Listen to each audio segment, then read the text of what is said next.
Hello, it's Pamela Naturals back with another video. Thanks for following, liking, sharing, subscribing. You know, I appreciate it. You guys may have realized there's some ads running on my videos, which means I am monetized.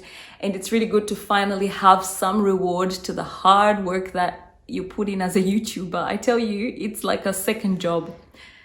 But anyway, I enjoy coming up here and sharing with you my journey in my natural hair, sharing whatever knowledge I have and also learning from you guys. Anyway, in this video, we're going to talk about the dangers of rice water.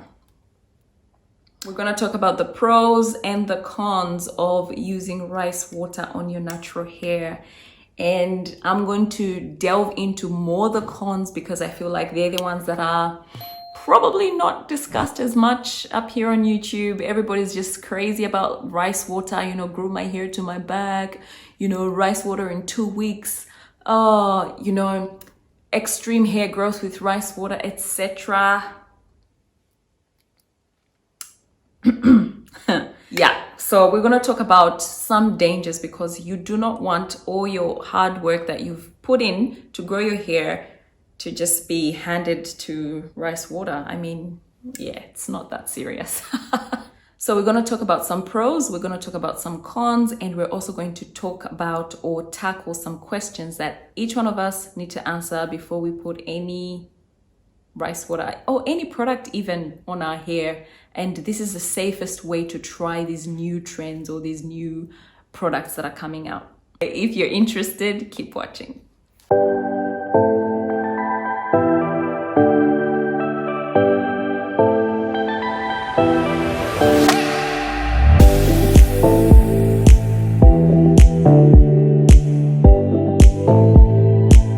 So I'm going to get the pros out of the way because these are a given. We know that rice water is a protein. It strengthens your hair.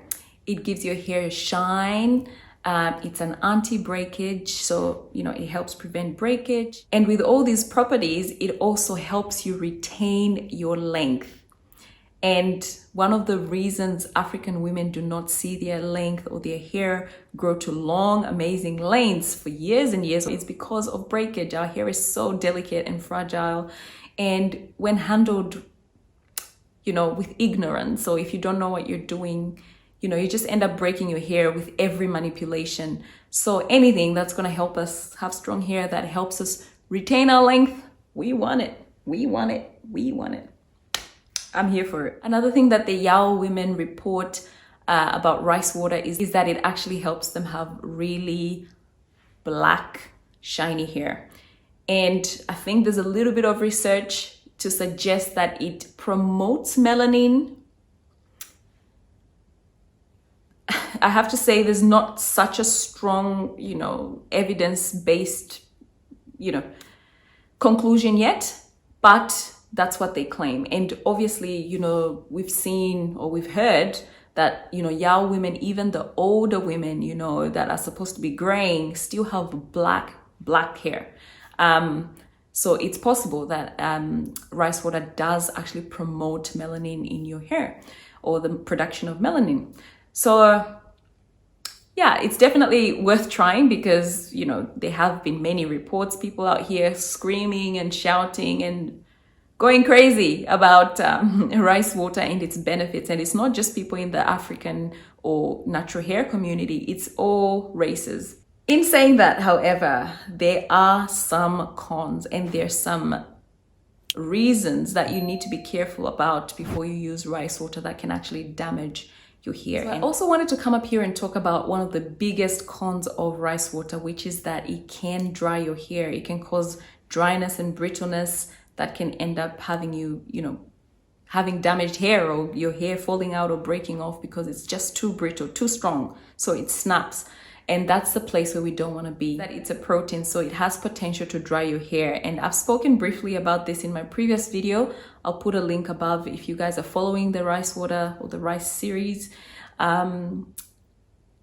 don't want dry hair. We want strong hair, but we don't want dry hair. So you really want to think before you use rice water, you really want to think, you know, does my hair need this? You know, is this something that you actually have to do for your hair? Because the protein is drying. We have heard the horror stories of people just losing their hair because of this practice. Before you even try rice water, do your research, find out what it is, what it does, what it contains. Do you need a protein treatment? Because that's what it really is. If you do need a protein treatment, or if you do protein treatments in your regimen, how often do you do them? You know, because that will give you an idea of how often you should sort of be using rice water. So, you know, what is rice water? What does it do for your hair? Do you need it? You know, some people, I've seen people putting rice water every day in their hair. I would say no. If you've got low porosity, even worse. A protein treatment, I personally will use it maybe just once a month or once every couple of months. And that's the safest and I feel the most effective way to use a protein treatment on your hair. Some people might differ. I don't know, some people may use it more frequently and it works for them. You know, do what works for you. But I, as a type 4 girl that suffers dryness with possibly low porosity hair, I do not want a protein overload situation in my hair. Another thing to consider, guys, is that the Yao women do not have kinky, you know, coily hair. Their hair is straight. Their hair is, you know, probably type 1. I don't know, maybe wavy, I don't know, but it's not our type of hair. So they don't have the same struggles that we do with our hair. The coilier or the kinkier your hair is, the more difficult it is to get oils down your shaft. They probably don't have that problem because their hair is straight, so it's easy for the oils to run down their shaft, but we do.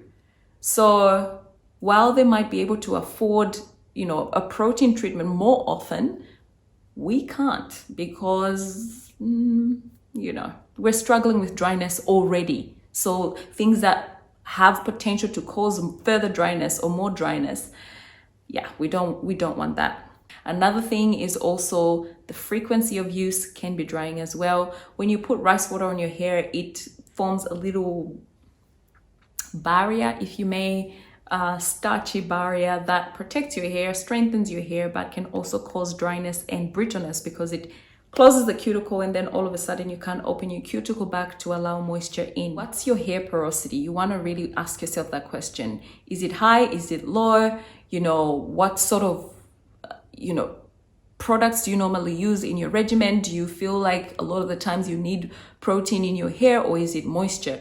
And if you normally need moisture more than protein, you probably decide to do the rice water a little bit less frequently than someone that, say, you know, does not suffer dryness and they can afford to have, you know, a protein treatment more often than yourself, and vice versa. Okay, so knowing your porosity level is really important before you actually even think of, you know, putting rice water on your hair. I will be using rice water once a month or once every 6 weeks or so.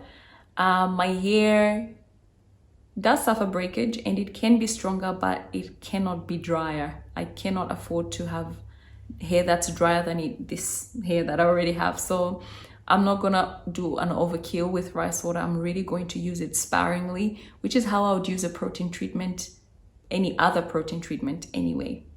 It's so important for us to have realistic expectations when using rice water, because although the Yao women are able to grow their hair really long, really dark, strong, shiny, etc., they have a different hair type. They probably live in an area or a region where, you know, they're not exposed to so much pollution and, you know, toxins as we are. There's probably genetic components and other things that contribute to the length of the hair. So just be aware of that as you try rice water. How potent do you want the rice water to be? So take, for example, this rice water. Like I said in my previous video, some people will brew their rice water for days and up to months. And the more you ferment it, the more potent it gets. And, you know, the more acidic or lower the pH goes, which means that it can be more effective in that, you know, it will really bring that shine and really close that cuticle. But, you know, do you want to overkill? Do you want that protein overload? The Yao women, I think, can ferment until 30 days, I think it was, or even months, just brewing that rice water, I feel like that's unnecessary. I feel like rice water would be okay to even use straight away, because even after you boil the rice, you can see that the starch on top is there. So even on its own, I believe you can still use it. It'll probably be not as protein rich as the fermented one, because this one that's fermented will be more potent and have more benefits. But either way, especially for low porosity, you shouldn't be brewing your rice water for months. I have brewed mine for a week, and I think that's the maximum that I can go. And yeah, that's just a personal decision that I've made. And yeah, you can make your decision as well as to whether you want to brew it for 2 days, 3 days, 1 week. Just know that the longer you ferment it, the more potent it gets. And if you use brown rice, I believe, and even black rice, it does have more benefits, as in nutritional benefits and vitamins in there, but it also will be more protein filled, so it'll be stronger. You need to think about that, which one you want to use and how much protein you want in your rice water. You also want to think about how long you're going to leave your rice water on your hair once you rinse your hair with the water. Obviously, the longer you leave it on your hair, the shinier your hair will be, the stronger maybe, the smoother your hair will be. But it's something you really need to think about. Do you want to have the shininess, the smoothness short-lived and then have to suffer dryness? Or are you happy to give up a little bit of shininess and strengthening properties a little bit, so you can maintain your moisture as well and find a balance between the two? I personally will be leaving it in my hair for 15 minutes. I possibly can get away with 30, but I'm just not gonna go 30. I feel like a protein treatment is not something that is super, what's the word? It's not something that I must do. It's something that I should do every now and then, but not excessively, if you know what I mean. Because rice water actually stays in your hair even after being rinsed out, you don't have to leave it on there for days and days and days. I feel like that's probably quite risky. Some people might need an hour. It's up to you. See what works for you, but then just be careful, guys, because if you leave it on for too long, you might then end up with those cons or damaging effects that we spoke about, mainly the dryness and the brittleness and the breaking that can really ruin your hair. So I hope this video was helpful for you guys. I hope you will stay with me for this rice water series where I'm just talking about rice water. I think the next video I'm gonna actually show you how to make it and how I put it on my hair, which is probably the most exciting video in the series. So look out for that one. And I'm gonna show you how I made all of this and how I put it on my hair, etc. And yeah, we'll get on to the next one, the next video in the series. I hope you're enjoying this series, guys, and I hope you are learning a few things. Until next time, it's Farmer Naturals. Share, like, subscribe.